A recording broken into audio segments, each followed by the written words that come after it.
So really, you intended to work with the new owner. This was a partnership way prior to this happening. Yes, which is, I suppose, why this whole thing, and these are my words, not yours, but it must land a little bit sore because of the Plantmade former owner and founder Amma speaks, and we also reflect on what Toni has said on the issue.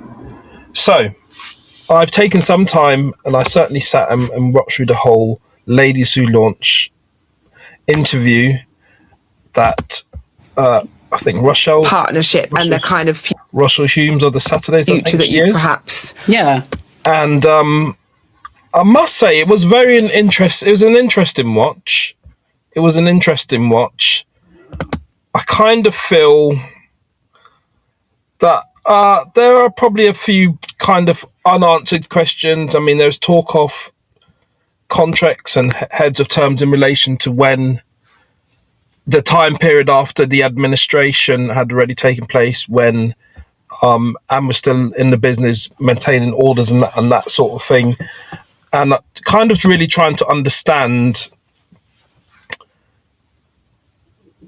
what was there an actual contract that was signed by both parties that said that Amma would get this amount of equity in the new business after the administration? Is this, or was it heads of terms, i.e. something that was discussed but not kind of set out in an actual signed agreement? That wasn't really clear to me. Maybe I should watch it again, and maybe it will come. It wasn't really clear to me that there was a definite agreement that Amma and her, I think her husband and brother would definitely get shares in the new business. I mean, loads of content creators have done all sorts of videos on this today.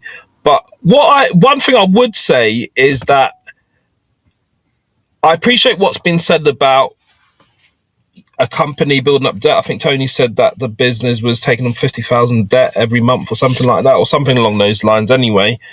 But regardless of all that, one thing that did stand out when I watched a 15-minute clip that 90s Babies released, and I think certainly at one point £3 million pounds or dollars worth of sales.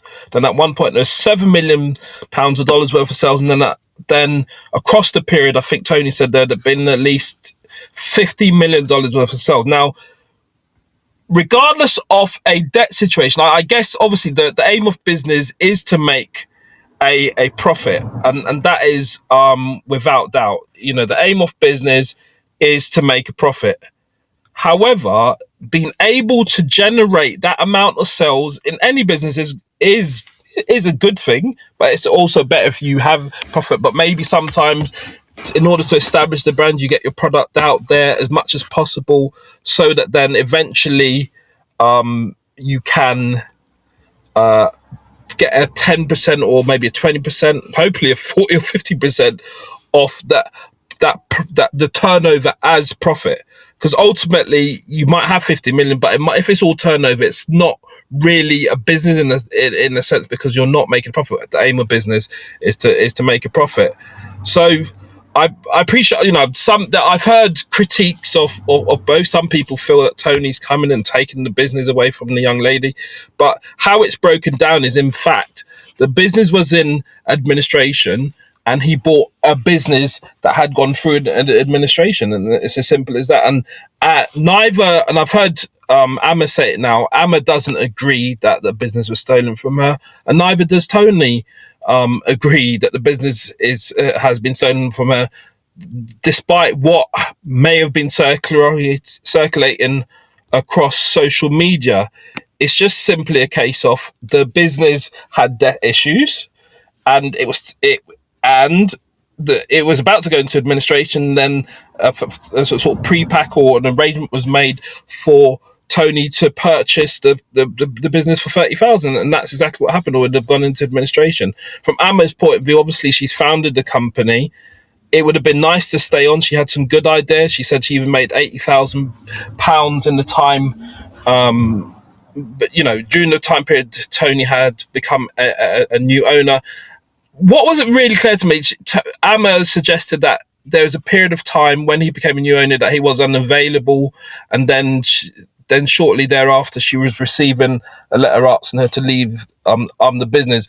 I would have loved that to have been broken down a bit more in the interview with Rochelle from the Saturdays and Rochelle Humans and Amma.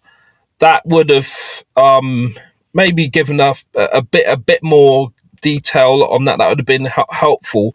But look, these are young people who are just trying to make their market in the business world, and I think Tony's gone to some lengths to explain the position from his perspective. Emma's had her opportunity on the Rochelle show, and people are going to have the opinions that they have. I hope Emma goes on to have some successful businesses in the future. She's certainly got experience that she could, teachable moments that she can learn from, and Tony will no doubt continue with the angel investing that he has been doing, and he, as I understand it, he has kept the main staff at Plantmade employed. So he's done the company a good thing. But I guess I think how some people have felt is that it kind of, the fact that Amma has no presence within the organisation, people don't like the sound of that.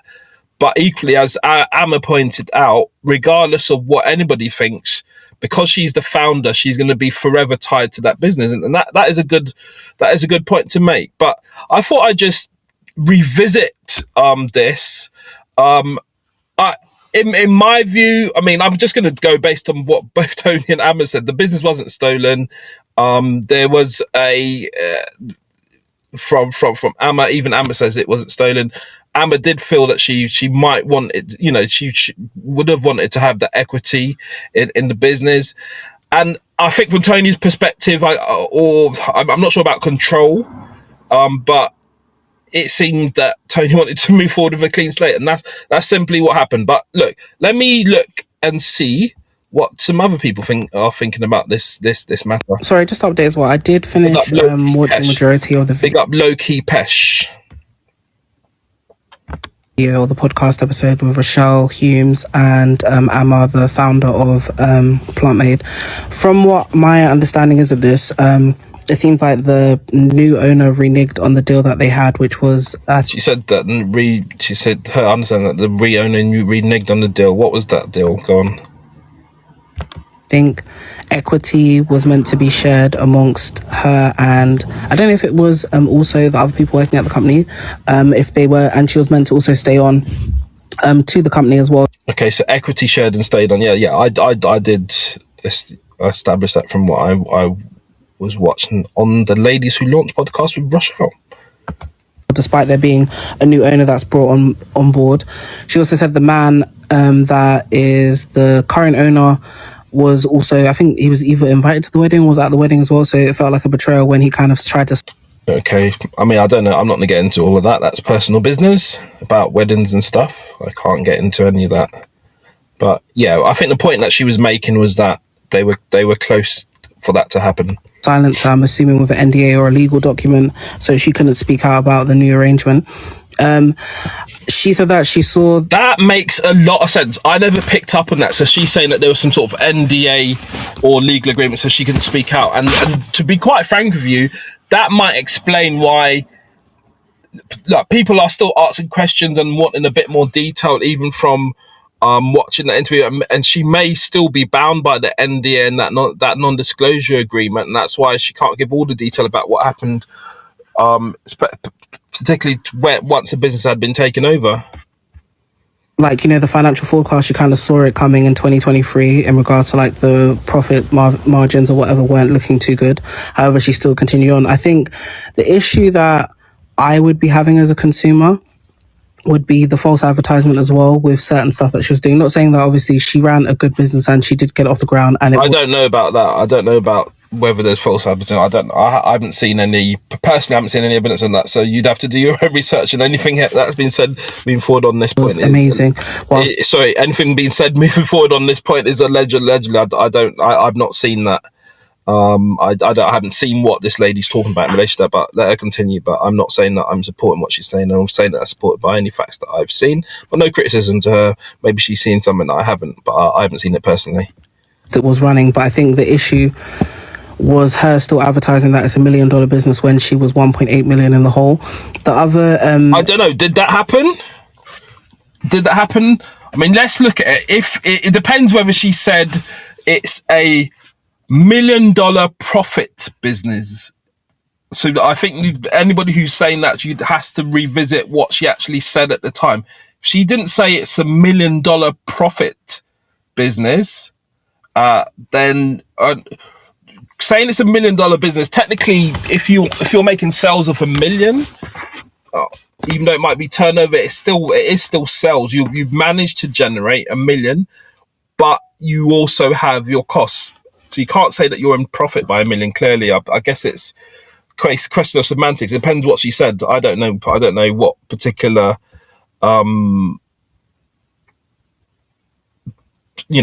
situation or that was said, and I don't know, but let's see what she's saying about that. The situation was, what was it again?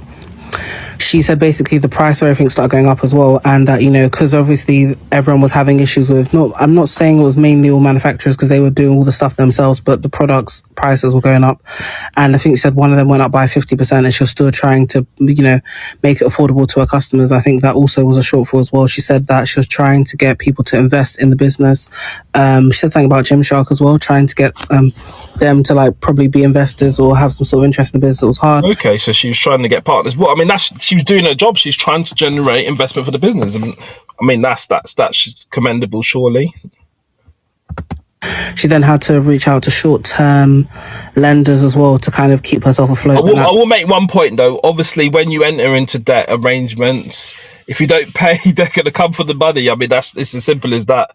And they're not charities. They're there to make interest and to recover their capital. So it is what it is, man. Unfortunately, and that's why you get into some companies can get into situations like that. Some point as well, she even had to go into her own pocket to pay for to pay for certain stuff that the business needed help with, and salaries included. Then she mentioned about some of the mistakes she's made as a business owner and so forth. But I think it just seems like it ended on bad terms between her and the. It does come across that it did end on bad terms, but that's just how things can happen, especially when you founded a business that you're no longer a part of. As I say, I'm not on the side of either of them. I'm just looking at the information. It just seems that she built up a business that eventually wasn't handling debt well. He came in to create a package to allow, what he said, to kind of allow certain arrangements to continue and for the business to continue. And she was no longer part of that business thereafter. That's just how it sounds to me. Yeah, that's what happened because of the debt situation. Current business owner at the moment. And the fact is, managing debt is a key part of business. The aim is to make sure that the debts and outgoings are less than the money that's coming in. That's the balance. Who's taken over from Plantmade as well, and she cleared up a lot of the other misconceptions as well. It's over an hour long as well. I would always suggest people to go and watch the full thing. Yeah, I agree. You should definitely watch that sit down with Rochelle. People have shown some critique to the nature of Rochelle's questioning, but I think they were quite well-researched questions. And some people saying that they felt that Rochelle wasn't giving her an opportunity. Rochelle, the questions were too long-winded, so to speak, but I felt like the questions were quite well-researched, actually, to be fair.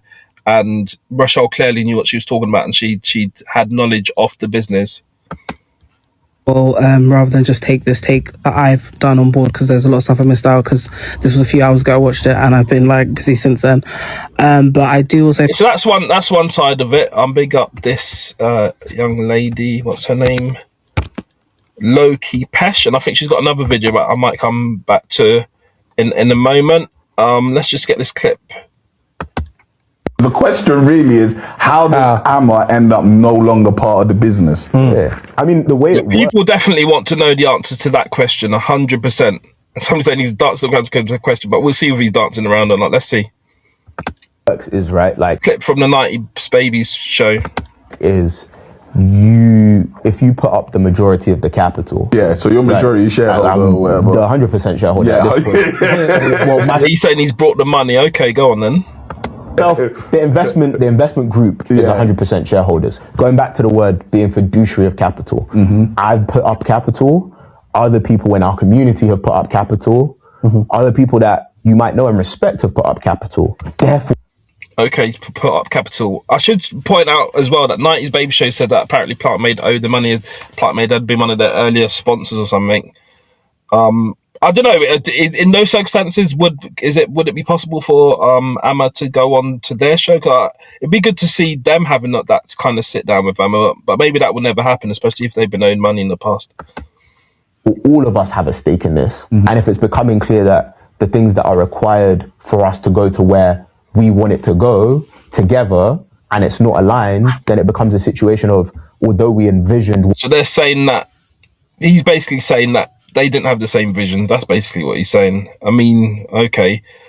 As I said, in relation to even with what Am was saying, I kind of want to know, was there an actual contract or agreement?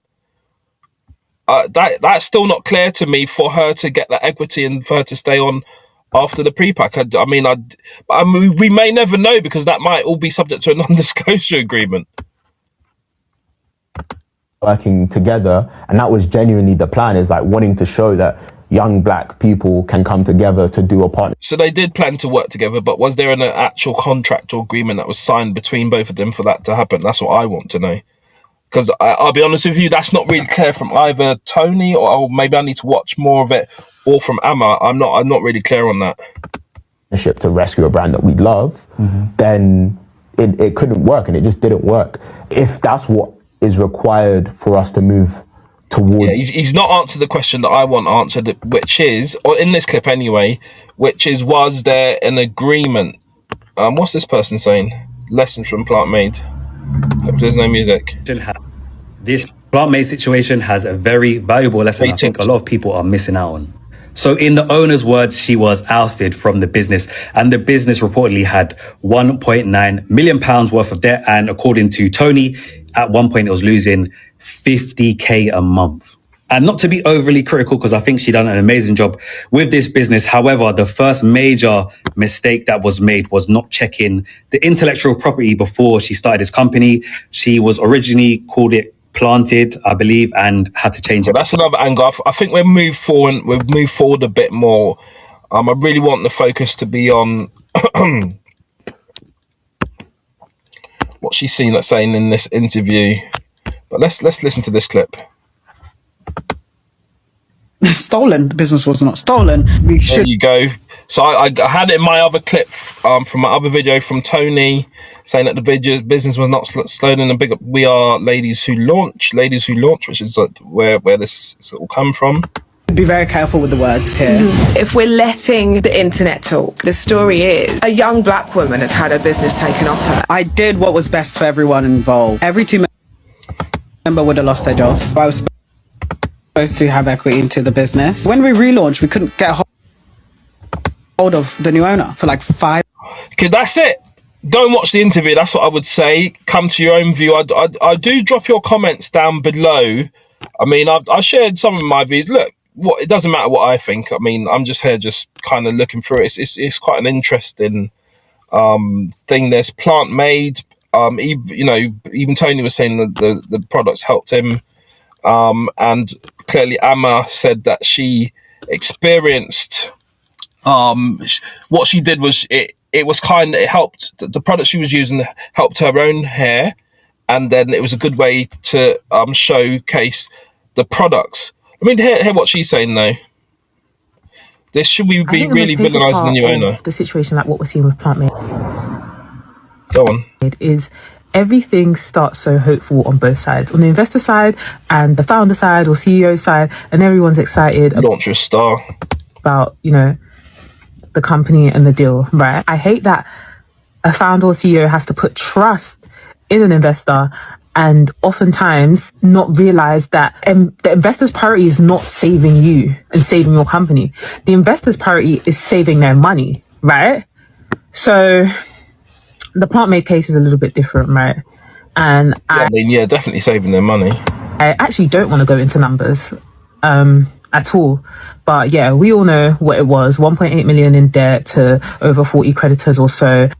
The current owner came in to save the company, right? My thing is, it's so hard for me, knowing everything I know about business, to be angry at the owner. I can't be angry and I know you guys are upset about how he's... Yeah, because I think there is that, because they kind of feel as a founder she should still have some stay moving forward. But, you know, if you're looking at pure business, it is about profit, it's about the balance sheet, it's about keeping the creditors happy. It's as simple as that. Coming across because Plantmade is seen as a business for the community. But at the end of the day... People saying that it's a business for a community, I understand by buying the products, you're kind of investing into company, but ultimately it's not a charity, it's a private limited company, as far as I'm aware, unless you can show me different. And it's every private limited company's priority is to make a profit for the shareholders. If you're not one of those shareholders, you're not personally going to have input. And if you're not one of those shareholders, the interest... You might have an interest from afar, but it's not quite the same, is it? It's not really. He's not a charity. He's not a charity. She was saying exactly what I was about to say. He's not a charity. This is true. It would be nice, and I think he's trying to think about the community, but it would be nice. Charity, and he's stepped in. I want you guys to come and tell me he shouldn't have stepped in for financial. And he spent 30 grand of his own money, I suppose, or wherever the money came from. It's 30 grand coming into the business to purchase the business, and then that is what it is, man. No, he's come into that business to save it, yes, for the community, but also, and more importantly, for financial gain. So if the shareholders feel like how the business is being run at that very moment and who's running it might affect their money in the simplest terms, they're going to put their best interest at heart. They're not going to put somebody else. That is 100% facts. They're not going to be thinking of Amma in that situation. Not really. Just business-wise. Else's best interest at heart. How many humans do that? Like I said, they're not charities. Do you know what I mean? So yeah, that's that, man. Big up this young lady. Let me just. It's just hard to see I'm trying to understand the backlash, aside from the fact that it's a community business. There you go. So yeah, Plantmade, let me have your views. Hopefully the Plantmade moves on to be very successful. Hopefully Toni moves on to be very successful. And of course, definitely, hopefully Amma moves on to be very successful. Also big up ladies who launch Rochelle and also the 90s Day podcast for giving an insight into some of these business issues. But for now, hope you enjoy. Please make sure you like, share, comment, and subscribe. But for now, I'm done talking.